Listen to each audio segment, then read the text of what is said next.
hoje? O que a gente está vivendo? Hoje eu falo desde guerra, né? Pandemia e guerra. Muito se fala, né? Que nos últimos tempos vão ter guerras, rumores de guerras e doenças. E aí a gente fica pensando... Por que essa guerra e não a passada? Não foi a Segunda Guerra Mundial, não foi a Primeira? Porque agora, especificamente, a gente pode estar perto desses últimos tempos? A sua pergunta é muito legal.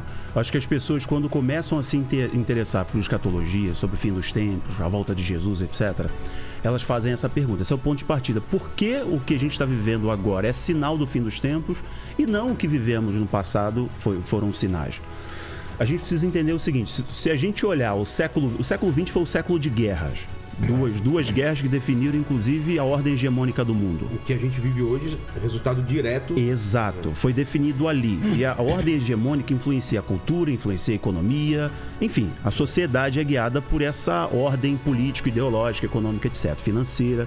Tanto que o sistema que a gente tem hoje, que de transferência de recursos foi estabelecido no pós-guerra, na Segunda Guerra Mundial, né, o SWIFT, etc.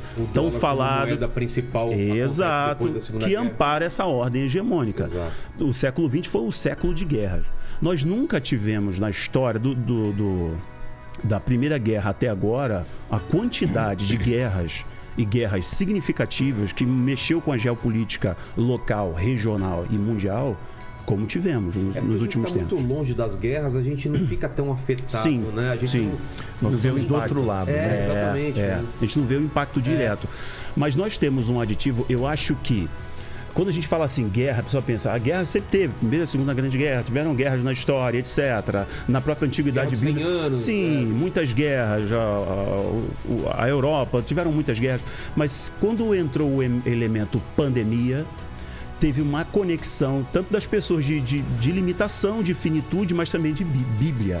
Jesus falou em Mateus 24, né, Marcos 13, Lucas 21, textos clássicos e específicos saindo da boca de Jesus no sermão profético, ele sinalizando o que iria acontecer no fim dos tempos. E ele pontuou guerras, rumores de guerras, sinais da natureza, sinais no céu, sinais até no sistema político, sistema religioso, quando ele fala dos falsos mestres, etc.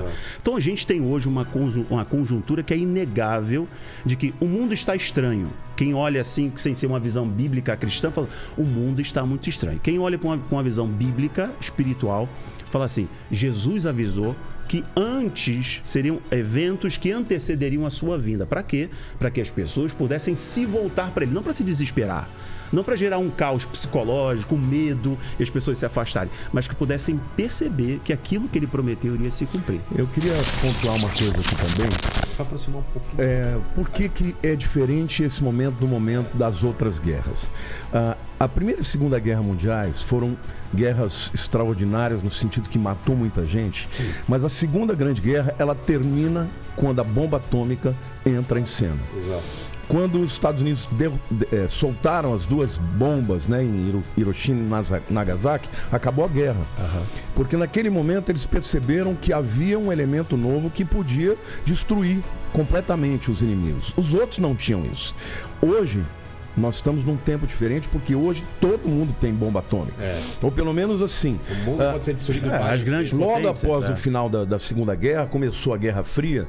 Por quê? Porque tanto os Estados Unidos quanto a Rússia tinham bomba atômica. União Soviética. União Soviética e tal. E é Guerra Fria por causa disso. Guerra Fria porque se guerrear mesmo com arma, acabou o mundo. Eram movimentos daqui, movimentos dali. Eles colocam mais ogivas, a gente compra mais. Vamos colocar um sistema antimíssil, aí eles também... Estados Unidos e Rússia hoje, sozinhos, eles podem destruir o mundo 40 vezes. Sim. Sim. Então, além disso, veio a Guerra Fria, depois com o término da União Soviética, né, o desfacelamento. Parece que o mundo permaneceu aí com a hegemonia dos Estados Unidos, só que entrou um novo elemento, entrou a China. Exato. E hoje, o que nós estamos vendo hoje... A China, nessas guerras, ela não... A China não era ninguém. Não era ninguém. Ela cresceu nesses últimos tempos. A China cresceu e chegou ao ponto que chegou por causa dos americanos. Sim, exato. Eles foram os americanos que investiram dinheiro, tecnologia, investiram. Os parques industriais levaram para a China. Só que a China até um certo ponto, ela era só mão de obra. Barato. Chegou um momento, ela falou o seguinte, ó, se vocês forem continuar aqui, vocês vão ter que compartilhar a tecnologia. Entendi. E a partir desse momento, eles se tornaram uma grande potência que cresce aí 2 dígitos. E desafia a ordem. Então, hoje, você tem um barril de pólvora que pode realmente chegar a uma guerra mundial atômica, entendeu? Porque a hora que um soltou uma bomba, o outro solta também. Uma proporção que a gente nunca Não viu. tem. Tem um tipo de míssil americano que quando ele é solto, ele pode destruir 14 cidades ao mesmo tempo.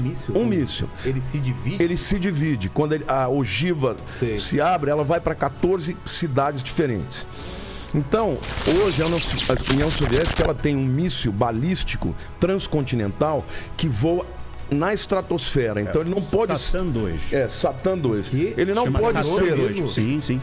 Porque hoje os americanos, por outro tipo de mísseis, ele consegue derrubar. Esse não dá. Entendi. Porque ele voa a 40 mil quilômetros por hora e quando ele entra na atmosfera já era. Já está em cima. Ele vai aqui por cima e quando ele entra já é no local que ele Então hoje, somado à questão da tecnologia e especialmente do controle, do 5G, hoje o mundo está preparado para o levantamento de um governo mundial que, na minha opinião, acho que o Rafael também concorda com isso, ele vem como resultado de uma guerra atômica, eu acredito numa guerra mundial que virá antes da volta de Jesus.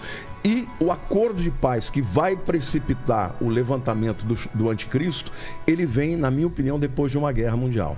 Então, hoje nós estamos com todos os elementos, além dos sinais da natureza. E aí você vai dizer, mas sempre teve tsunami, sempre teve terremoto. Mas se você analisar os gráficos dos sismologistas, você vai perceber que depois do ano 2000 deu a intensidade disso. O número de terremotos acima de 6 pontos na escala Richter aumentou significativamente. Então, hoje está tudo acontecendo. Inclusive, agora, recentemente, essa semana nós vimos aí o mundo anunciando que a Terra está girando mais rápido. Isso o que é? Mateus 24 disse que na época da grande tribulação seria tão terrível que se os dias não fossem abreviados, nem os escolhidos permaneceriam. Porque tem isso na Bíblia. Tem Mateus 24. Os dias serem abreviados, se a Terra gira mais rápido, os dias encurtam. Claro. E os cientistas estão dizendo, inclusive, que nós estamos num viés da Terra começar a girar em torno de si mesmo mais rápido nos próximos 50 anos. Vê pra gente, Paquito, essa matéria pra gente colocar aqui. É bem legal. Tem uma matéria da Forbes Tech, que é bem clara, mas a UOL já soltou, tá todo mundo falando sobre isso. Então, ou seja, nós estamos vivendo num tempo em que as coisas estão acontecendo em conjunto. E o Rafael falou muito bem da questão geopolítica.